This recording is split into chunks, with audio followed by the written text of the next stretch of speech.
Hi, this is Christy at the West Regional Branch of the Mobile Public Library. We are bringing you some more hand lettering designs. Let's get started.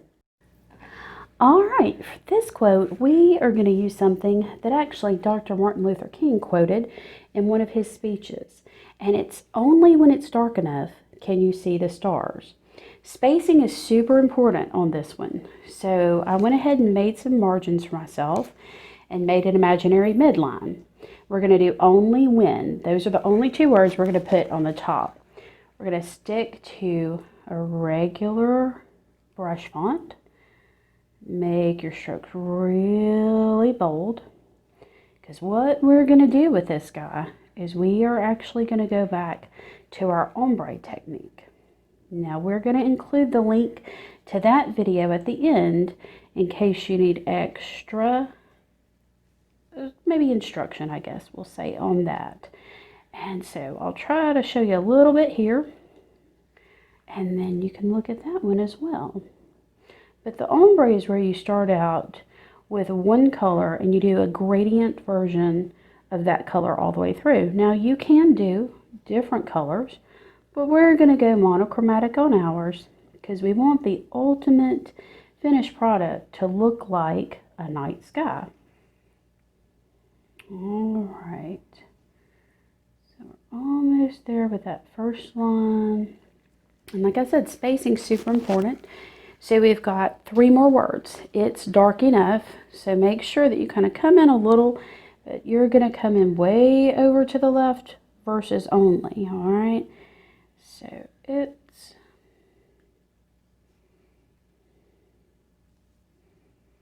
you really want to take your time with this. This is one of those projects that you've got to have a little extra time on your hands and maybe a little extra patience in you. Because when you start working on that ombre, you've got to really slow down. So let's keep going. Dark. And so dark is going to be basically the center of the page. And don't worry if your strokes aren't 100% to your liking. We can kind of touch those up a little bit once we add the other colors. All right, so now we go to enough, and on this design I chose to go landscape because I kept struggling to get the words to fit when I tried portrait. So you might try it portrait if you like, but you'll probably have to alter the design just a little bit as far as spacing, but it is doable.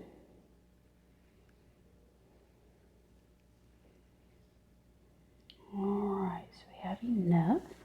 And now we need the words can you see. So they're going to come in just a little bit because they're shorter words.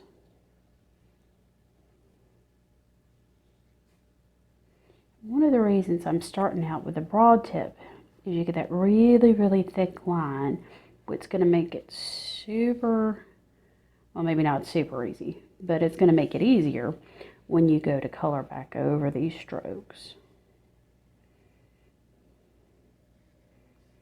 And when we go to try to do that, we need all the help we can get. All right, can you? Now we're going to go for C.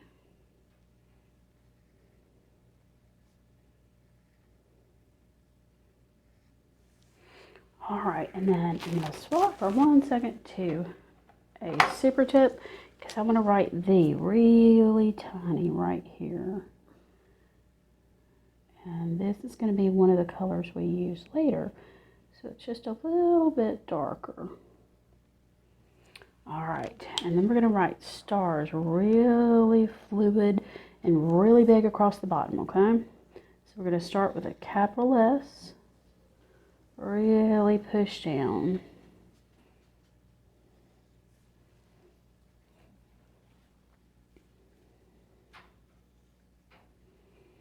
We want this word to just sort of leap off the page at you when we finish with it.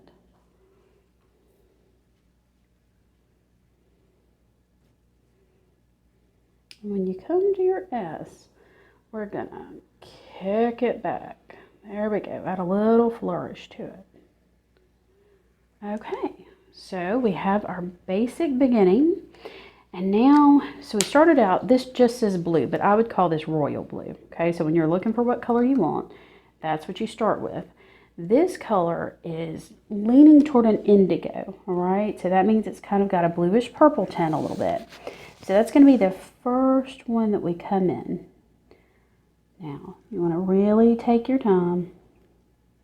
Just do short little strokes and make sure you stay within the parameters of the stroke you've already made. That's the tricky part. Now, you are welcome to use, if you have one of these, this is from Tombow. We've used it before, and it's just a clear little brush. And it's a brush pen, but it works a lot like a watercolor brush, which makes it super fun, and it helps to blend this. The problem is, if you use it too much, you'll oversaturate your paper. So be very careful with that. Then we've got for our last color, believe it or not, this looks like it's black, but it is not. It is a really deep midnight blue, but it reads as a bluish black whenever it's on top of these and mixed. So see how we're beginning to get that really dark look? It looks like a sky just after twilight, where you still see all the blues beginning to show up into blacks, okay? So we're going to do just a little bit more. We're going to finish out the first word to keep showing you how to do the technique. I would say one of the most important things is just to do these short, choppy little strokes so that you don't get outside the lines. Because if you do get outside the line, that's one of the few times there are almost no ways to correct it, okay? So just try to keep it in there the best you can.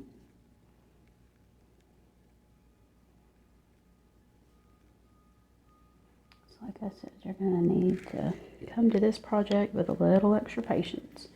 Now sometimes when the strokes get thinner, what I'll do is I'll swap to the bullet point on our little clear brush to try to keep them in there and blend it.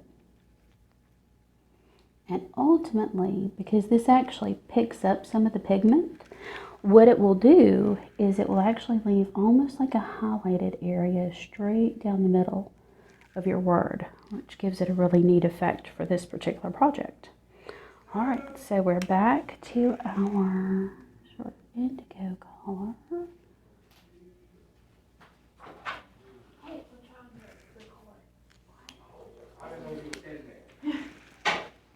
All right, back to our midnight blue.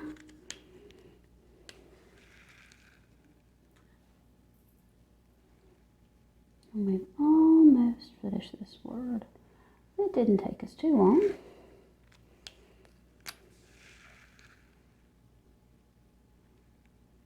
And it's worth it. It gives it such a beautiful effect when you finish.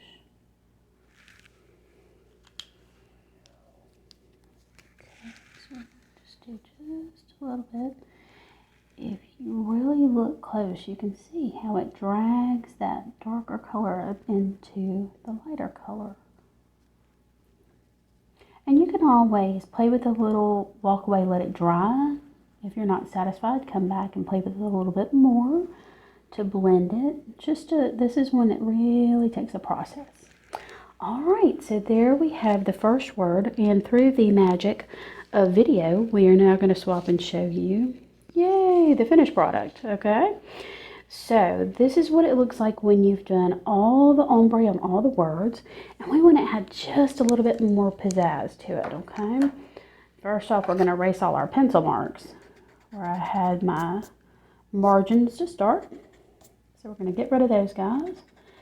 And then I like to add just a little bit of highlight down here on the word stars, okay? So I'm taking a really, really light blue, and we're just going to go right along the edge. And what's going to happen is it's going to look like this word is almost glowing.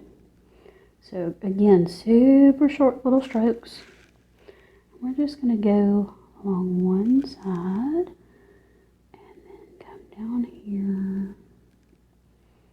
So again, it looks like it's just kind of glowing from within a little bit, right? Gives it a nice contrast. So real gentle along the crossbar of your T. And if you want, you can even come back with a little clear brush behind it, but I find it's enough to just do this.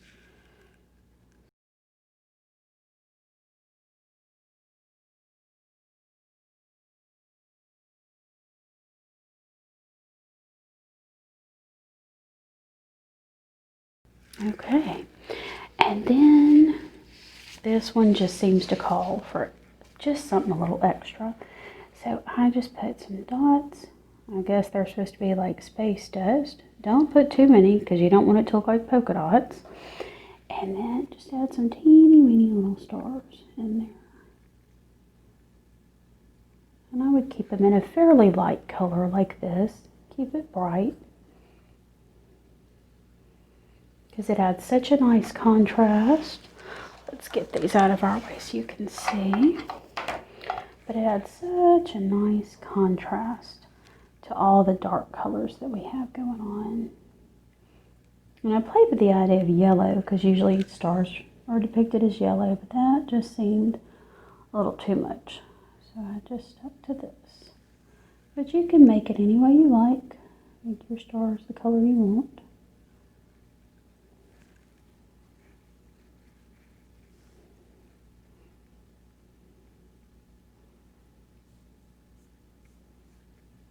Okay, and that's it. Thanks for watching and have a great day.